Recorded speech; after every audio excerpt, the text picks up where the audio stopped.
laisser passer dans le centre, Doucas. Allez. Second poteau, Pavard. Benjamin Pavard. Vous avez envie de revivre cette émotion? Eh bien, ce sera peut-être bientôt le cas avec la Coupe du Monde au Qatar. Cette Coupe du Monde, elle fait évidemment beaucoup parler d'elle. Parce que oui, le Qatar n'est pas vraiment un pays de foot. Pas de stade, pas d'équipe nationale, pas de supporters, juste beaucoup de fric.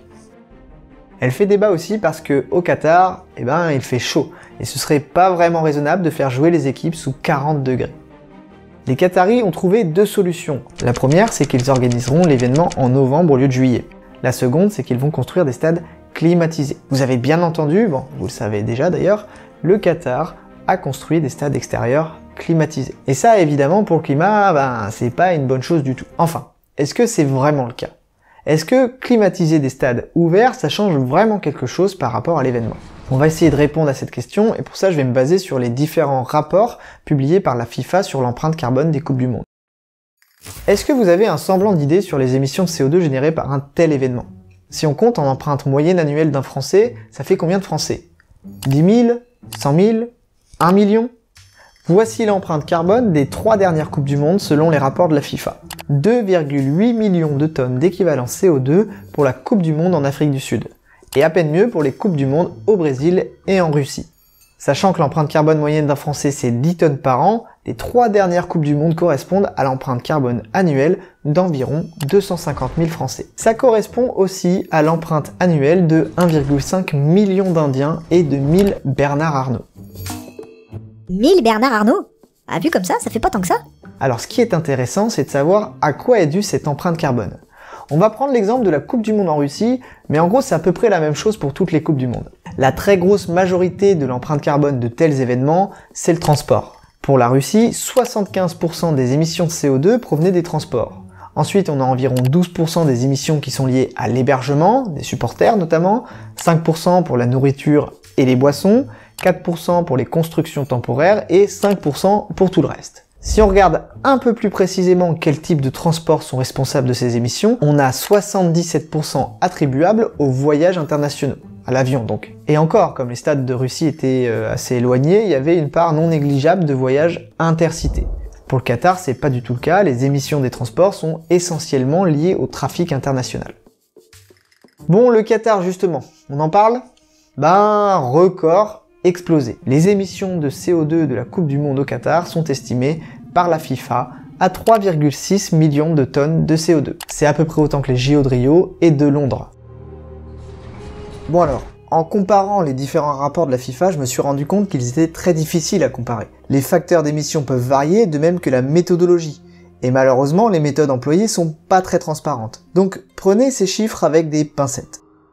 Par contre, indépendamment des autres rapports, le bilan pour le Qatar semble très fortement sous-estimé, en particulier sur le sujet de la construction des stades. Et je vais tenter de vous l'expliquer grâce à un rapport critique écrit par l'ONG Carbon Market Watch.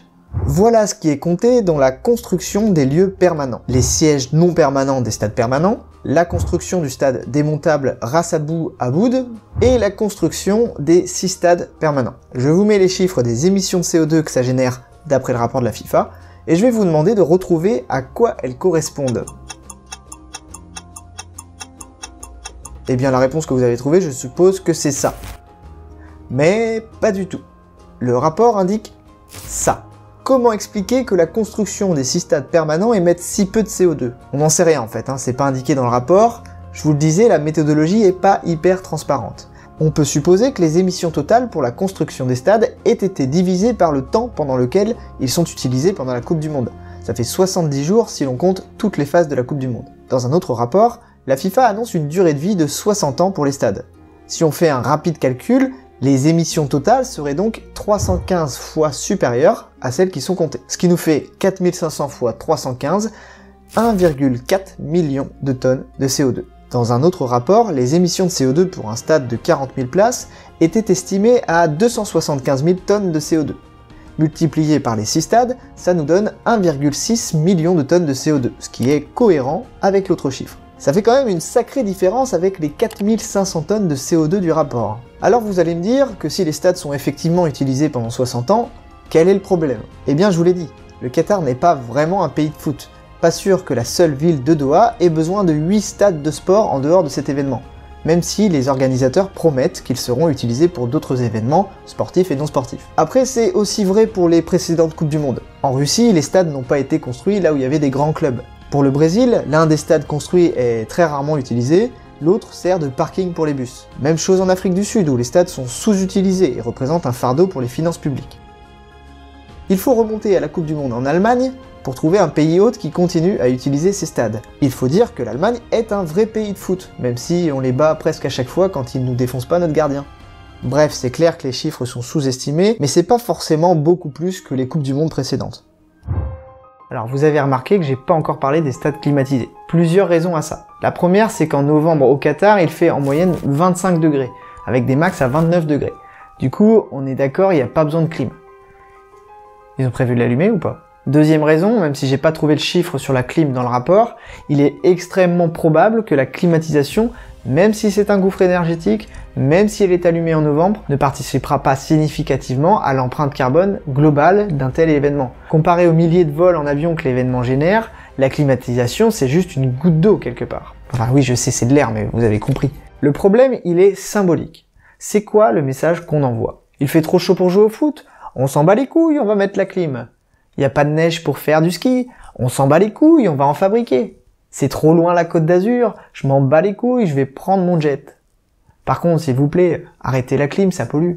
Non, c'est très bien, baissez votre clim, mais est-ce que la Coupe du Monde, le foot, le sport en général ne devrait pas faire preuve d'exemplarité ? Au-delà de l'exemplarité, il faut bien comprendre que des événements internationaux de cette envergure auront toujours une empreinte carbone considérable.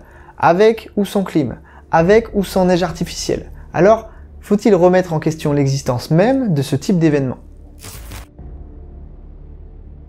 La Coupe du Monde, les JO, tous les événements sportifs internationaux en général sont une source de joie absolument gigantesque. Alors oui, une Coupe du Monde, c'est l'empreinte carbone annuelle de 250 000 Français. Mais il faut la comparer avec l'incroyable effervescence que ça génère dans le monde entier. Et puis ça véhicule les valeurs du sport, le respect, le travail d'équipe, l'égalité, la persévérance, l'entraide. Bon, on pourrait largement contester l'exemplarité du sport, et en particulier du foot. Il y aurait quand même beaucoup de choses à redire, mais quand même, il y a beaucoup de choses positives à en tirer.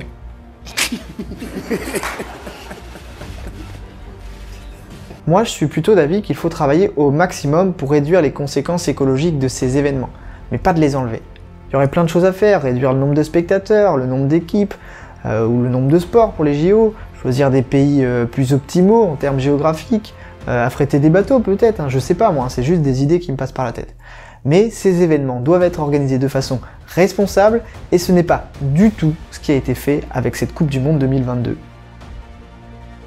J'ai donc décidé de boycotter la prochaine Coupe du Monde. Et sachez que ça me fend le cœur, hein, vraiment. Alors pas autant que de voir la mer de glace fondre, hein, prochaine vidéo, mais quand même. Ceux qui me connaissent savent que j'étais un fan inconditionnel de foot, et quelque part encore aujourd'hui.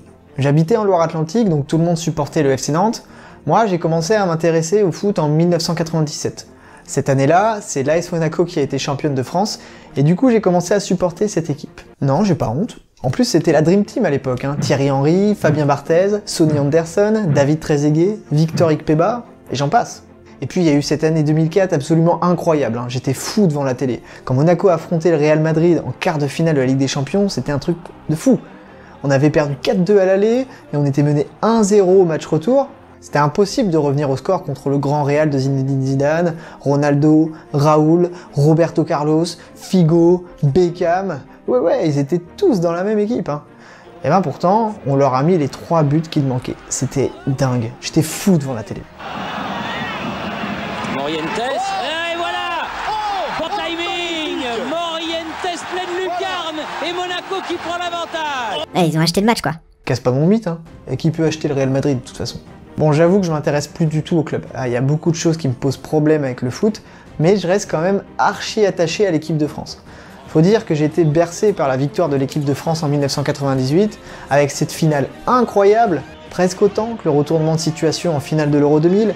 J'ai vu Zidane en 2006 mettre une grosse misère au Brésil, et puis cette Coupe du Monde 2018, folle, avec plein de buts, dont celui-là. Il y a Paul Pogba, une première fois et la deuxième. Et la deuxième. Donc croyez-le bien, ne pas suivre cette Coupe du Monde, c'est pas du tout quelque chose que j'aurais voulu. Mais j'estime qu'il y a des choses plus importantes qui méritent notre attention. Quelques personnalités ont également fait appel au boycott, l'équipe de Norvège, Thierry Henry, récemment Vincent Lindon et Philippe Lahm, le célèbre joueur de l'équipe d'Allemagne.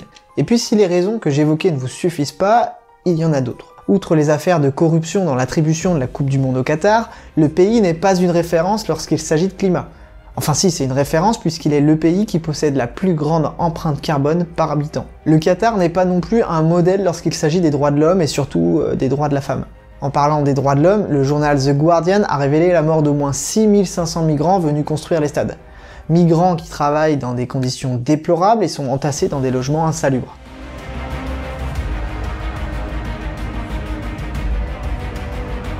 C'est pourquoi il faut faire en sorte que cet événement soit un flop mondial.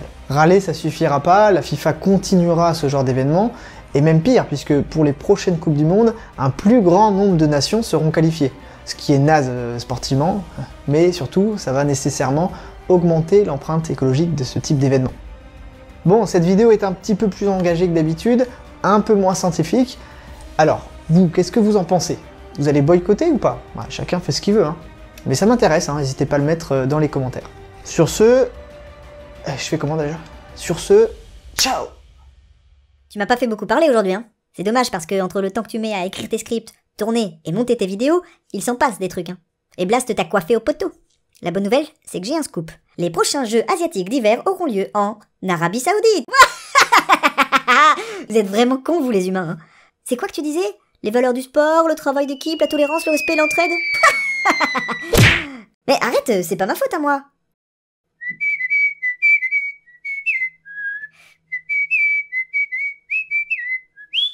Abonne-toi.